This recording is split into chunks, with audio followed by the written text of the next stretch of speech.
Hello everyone, welcome to Studyfy. आज के इस वीडियो लेक्चर में हम डिस्कस करेंगे सी प्रोग्रामिंग के एमसीक्यूज को। तो चलिए स्टार्ट करते हैं आज का वीडियो सेशन।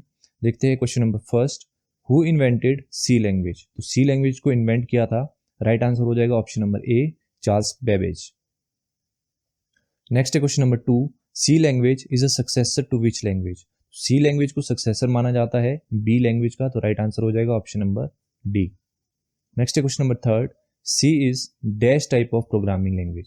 तो सी कैसी है? एक प्रोसीजरल लैंग्वेज। और प्रोसीजरल लैंग्वेज होती क्या है? जिसमें हम फॉलो करते हैं series of step to solve problems. जैसे फॉर एग्जांपल वेरिएबल्स और फंक्शंस है, इन्हें हमें पहले डिक्लेयर करना पड़ता है बिफोर बीइंग यूज्ड। तो इसका राइट आंसर हो जाएगा ऑप्शन नंबर बी। नेक्स्ट है question number fourth, C language was invented in which laboratories. तो सी लैंग्वेज को इन्वेंट किया गया था, इसका राइट आंसर हो जाएगा option number C, AT&T Bell labs में। नेक्स्ट है question number fifth, C language was invented to develop which operating system. C language को कौन से ऑपरेटिंग सिस्टम को डेवलप करने के लिए इन्वेंट किया गया था? इसका राइट आंसर हो जाएगा option number D, Unix operating system. और आपको कमेंट सेक्शन में ये बताना है कि यूनिक्स ऑपरेटिंग सिस्टम को कौन से ईयर में इन्वेंट किया गया था, ठीक है। नेक्स्ट है question number six, C language is used in the development of. तो with the help of C language आप डाटाबेस को भी डेवलप कर सकते हैं, ग्राफिक एप्लीकेशंस को भी, और वर्ड प्रोसेसर्स को भी। तो राइट आंसर हो जाएगा ऑप्शन नंबर डी। नेक्स्ट है question number seven, correct way of commenting a single line is. तो single line comments in C language किस तरह से आप करते हैं? इस तरह से आप अपना कमेंट लिखते हैं सिंगल लाइन, और अगर आपको मल्टी लाइन कमेंट्स लिखने हैं तो आप इनके बीच अपना जो भी कमेंट है वो प्लेस करते हैं। तो इसका राइट आंसर हो जाएगा ऑप्शन नंबर बी। नेक्स्ट है question number eight, what is an identifier in C language. सबसे पहले तो आपको आइडेंटिफायर का पता होना चाहिए कि आइडेंटिफायर्स होते क्या है। आइडेंटिफायर्स होते हैं आपके जो भी आप वेरिएबल्स को नेम देते हैं, या फिर फंक्शंस को नेम देते हैं, या फिर मैक्रोस को नेम देते हैं, उन सभी को हम क्या बोलते हैं?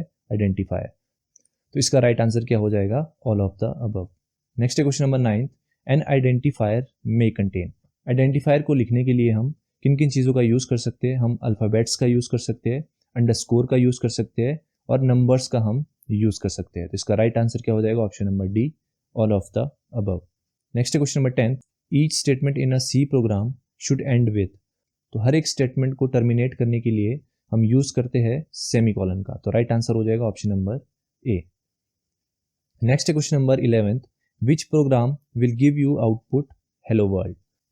तो हम अपना प्रोग्राम किस तरह से लिखते हैं?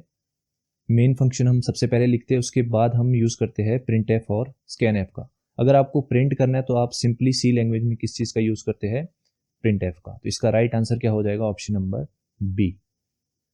नेक्स्ट है question number 12, an identifier can start with. तो कुछ एक रूल्स होते हैं आइडेंटिफायर को लिखने के लिए। जैसे तो जब भी आप आइडेंटिफायर लिखते हैं तो आप अल्फ़ाबेट्स का यूज़ कर सकते हैं स्टार्टिंग में, और अंडरस्कोर का यूज़ कर सकते हैं। आप नंबर्स का यूज़ नहीं कर सकते, यानी कि आपका जो आइडेंटिफायर है वो नंबर से स्टार्ट नहीं होगा। जैसे फॉर एग्जांपल 0 स्टडीफाई, इस तरह से आप आइडेंटिफायर नहीं लिख सकते, ठीक है। तो इसका राइट आंसर हो जाएगा option number D, option A and B. Next है question number 13, what are the types of constant in C language. तो सी लैंग्वेज में दो टाइप्स के कांस्टेंट होते हैं, एक होता है प्राइमरी कांस्टेंट और एक होता है सेकेंडरी कांस्टेंट्स। प्राइमरी कांस्टेंट्स में आपके आते हैं इंट, फ्लोट एंड कैरेक्टर, ठीक है। और सेकेंडरी कांस्टेंट्स में आपके आते हैं स्ट्रक्चर, यूनियन, एरेज और एनुमरेटेड डाटा टाइप्स, ठीक है। तो ये आपके सेकेंडरी कांस्टेंट्स। तो इसका राइट आंसर हो जाएगा ऑप्शन नंबर डी। नेक्स्ट है question number 14, choose the right statement. तो इन स्टेटमेंट्स में आपकी वेरिएबल को इनिशियलाइज किया गया है, तो आपको बताना है कौन सी स्टेटमेंट यहाँ पर करेक्ट है। तो इसका राइट आंसर हो जाएगा ऑप्शन नंबर ए। अब यहाँ पर ऑप्शन नंबर बी और सी क्यों इनकरेक्ट हो जाते हैं? क्योंकि आप यहाँ पर देखेंगे वेरिएबल के नेम में यहाँ पर यूज हुआ है कॉमा का, और यहाँ पर यूज हुआ है स्पेस का। तो इससे आपको क्या याद रखना है कि आप जब भी वेरिएबल को डिफाइन करते हैं तो आप ना तो कॉमा का यूज कर सकते हैं, और ना ही आप वेरिएबल्स के नेम में स्पेस का यूज कर सकते हैं, ठीक है। तो ये आपको याद रखना है। तो इसका राइट आंसर हो जाएगा ऑप्शन नंबर ए। नेक्स्ट है आपका question number 15, find a character constant. तो जब भी आप कैरेक्टर कांस्टेंट लिखते हैं तो आप सिंगल कोट्स के अंदर कैरेक्टर कांस्टेंट को डिफाइन करते हैं। तो यहाँ पर देखिए हर एक ऑप्शन आपके सिंगल कोट्स में यहाँ पर मेंशन है, तो इसका राइट आंसर हो जाएगा ऑप्शन नंबर डी। नेक्स्ट है question number 16, number of keywords present in C language. ये इंपॉर्टेंट क्वेश्चन है, ये बहुत बार पूछा भी जाता है। तो कितने कीवर्ड्स है आपके सी लैंग्वेज में? इसका राइट आंसर हो जाएगा option number A 32 keywords. Next question number 17, identify wrong C keywords. तो ये क्वेश्चन मैंने इसलिए इंक्लूड किया है कि इस तरह के क्वेश्चंस भी आपके बनते हैं। तो जब भी आप एग्जाम देने जाए तो आप जो 32 कीवर्ड्स है उनको एक बार ज़रूर देख के जाएं कि कौन कौन से आपके कीवर्ड्स रहते हैं। तो इसका राइट आंसर हो जाएगा ऑप्शन नंबर डी। क्यों हो जाएगा? क्योंकि जो आपका इंटर्न है वो आपका कोई भी कीवर्ड नहीं रहता। Next question number 18, identify wrong keyword. तो यहाँ पर आपको बताना है कि कौन सा इनमें से कीवर्ड नहीं है। तो इसका राइट आंसर हो जाएगा ऑप्शन नंबर ए, क्योंकि यहाँ पर जो वेयर है वो कोई कीवर्ड नहीं है। Next question number 19, find a correct C keyword. यहाँ पर आपको बताना है कौन सा एक करेक्ट सी कीवर्ड है। तो इसका राइट आंसर हो जाएगा ऑप्शन नंबर डी, डबल। और बाकी की जो है वो क्यों इनकरेक्ट हो जाते हैं? क्योंकि आप नोटिस करेंगे फ्लोट में एफ कैसा है? कैपिटल। इंट में आई कैसा है? कैपिटल। और लॉन्ग में एल कैसा है? कैपिटल। तो जो भी आपके कीवर्ड्स होते हैं वो आपके स्मॉल लेटर्स में ही लिखे जाते हैं। तो ये चीज़ें भी आपको याद रखनी है। नेक्स्ट है question number 20, sizes of short, int and long in visual studio और GCC compiler in bytes are. आपको बताना है कि साइज ऑफ शॉर्ट, इंट और लॉन्ग कितना रहता है इन जीसीसी कंपाइलर। तो इसका राइट आंसर हो जाएगा ऑप्शन नंबर बी 244। ये क्वेश्चन मैंने इसलिए इंक्लूड किया है क्योंकि मैक्सिमम जो स्टूडेंट्स है वो याद करने लगते हैं कि इंट कितना साइज लेता है, कैरेक्टर कितना साइज लेता है। तो ये बताने के लिए मैंने इंक्लूड किया है कि ये जो चीज़ें हैं ये डिपेंड करती है ऑन आर्किटेक्चर ऑफ कंप्यूटर। आप किस तरह का आर्किटेक्चर यूज़ कर रहे हैं तो ये चीज़ें उस पर डिपेंड करती है। ठीक है। Next question number 20, range of signed character और अनसाइंड कैरेक्टर्स आर। तो साइंड कैरेक्टर और अनसाइंड कैरेक्टर की रेंज कितनी रहती है? इसका राइट आंसर हो जाएगा ऑप्शन नंबर ए। साइंड कैरेक्टर की रेंज रहती है -128 टू +127 तक, और अनसाइंड कैरेक्टर की रेंज रहती है 0 to 255 तक।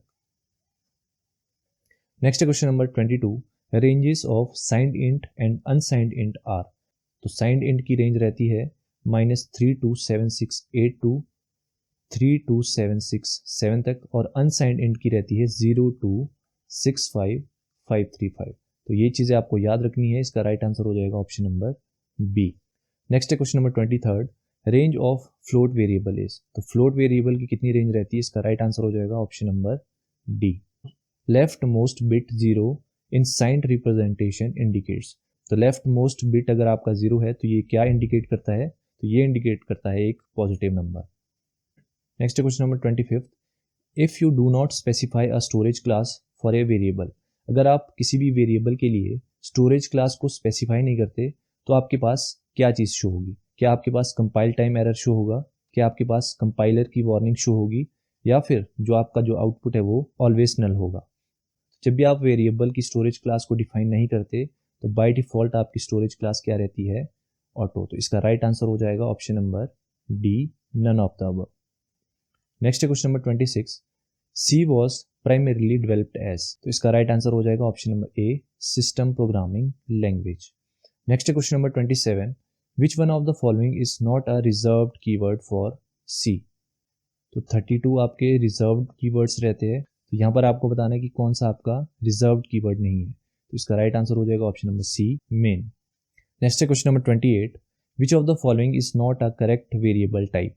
तो कौन सा एक करेक्ट वेरिएबल टाइप नहीं है? तो इसका राइट आंसर हो जाएगा option number B, real. Next question number 29, which of the following are not standard header files in C. Standard input output dot h बी आपकी एक हेडर फाइल है, स्टैंडर्ड लाइब्रेरी डॉट एच बी आपकी एक header file है, और conio dot h बी आपकी एक हेडर फाइल है। तो इसका राइट आंसर हो जाएगा ऑप्शन नंबर डी।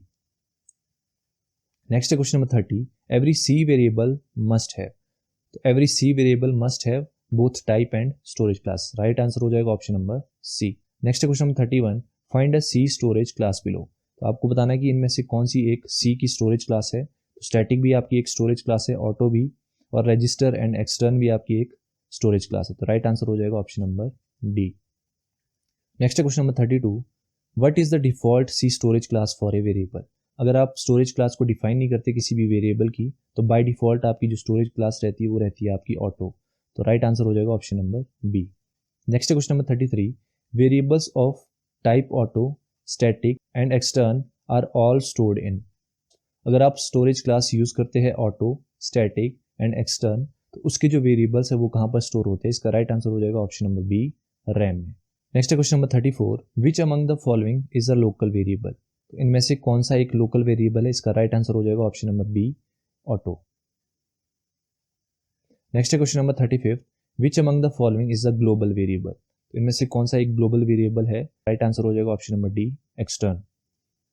नेक्स्ट है question number 36, choose a correct statement. इनमें से आपको बताना है कौन सी स्टेटमेंट आपकी करेक्ट है। फर्स्ट स्टेटमेंट देखते हैं, register variables are usually fast retrieving variables, ये स्टेटमेंट बिल्कुल सही है।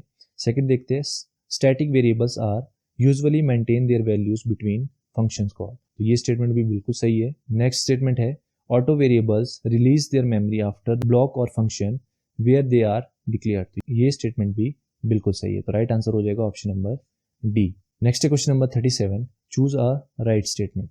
आपको यहाँ पर राइट स्टेटमेंट बतानी है। देखते हैं first statement, variables of type auto are stored in stack memory, तो ये स्टेटमेंट बिल्कुल सही है। नेक्स्ट स्टेटमेंट देखते हैं, variables of type static are stored in segmented memory, ये स्टेटमेंट भी बिल्कुल सही है। नेक्स्ट स्टेटमेंट देखते हैं, variables of type register are stored in microprocessor, तो ये स्टेटमेंट भी बिल्कुल सही है। इसका राइट आंसर हो जाएगा ऑप्शन नंबर डी।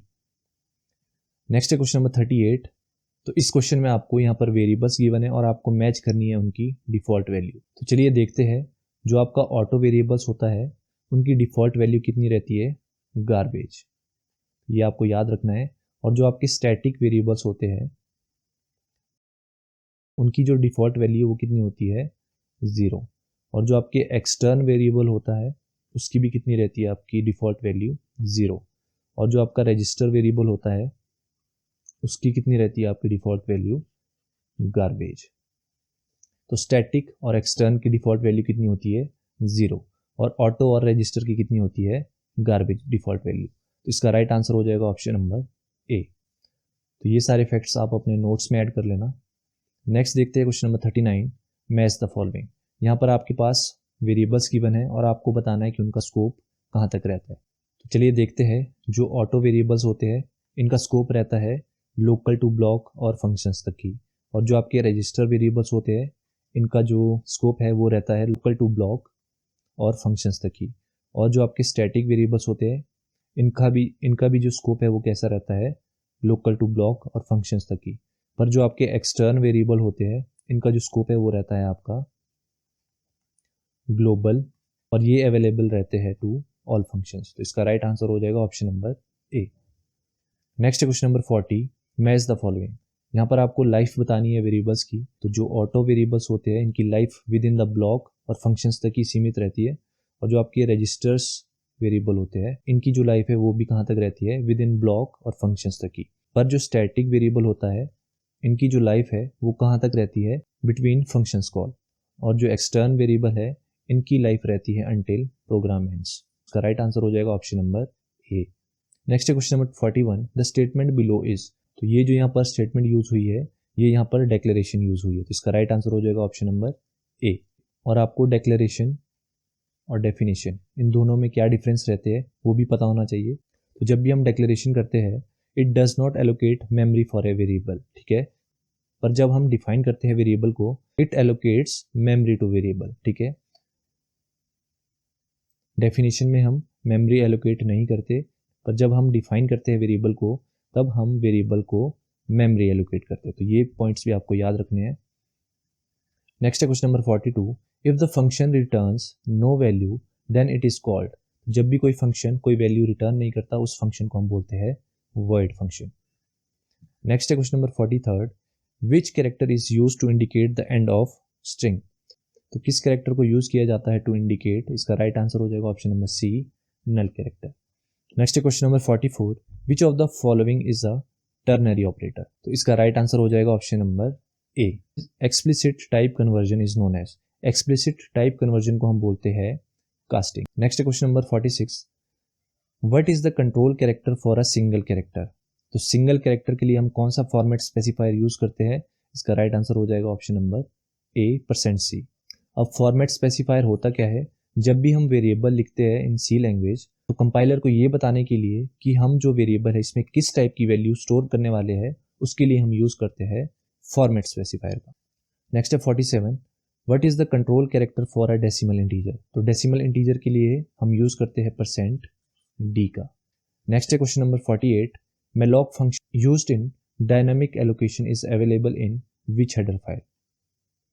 malloc एक फंक्शन होता है जो हम यूज करते हैं फॉर डायनामिक एलोकेशन। तो इस क्वेश्चन में आपको बताना है अगर आपको malloc फंक्शन को यूज करना है तो हमें किस हेडर फाइल को इंक्लूड करना पड़ेगा? तो इसका राइट आंसर हो जाएगा ऑप्शन नंबर बी।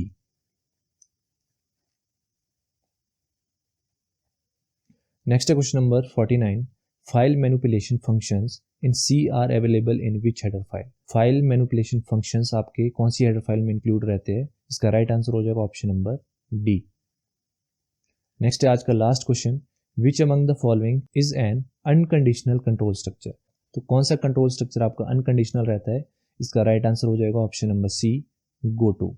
तो ये था आज का लास्ट क्वेश्चन। उम्मीद करता हूँ आपको वीडियो लेक्चर पसंद आया होगा। अगर कोई नया इस वीडियो को देख रहा है तो प्लीज़ हमारे टेलीग्राम चैनल से भी जुड़े, लिंक आपको डिस्क्रिप्शन में मिल जाएगा। That's all for today session and thank you so much.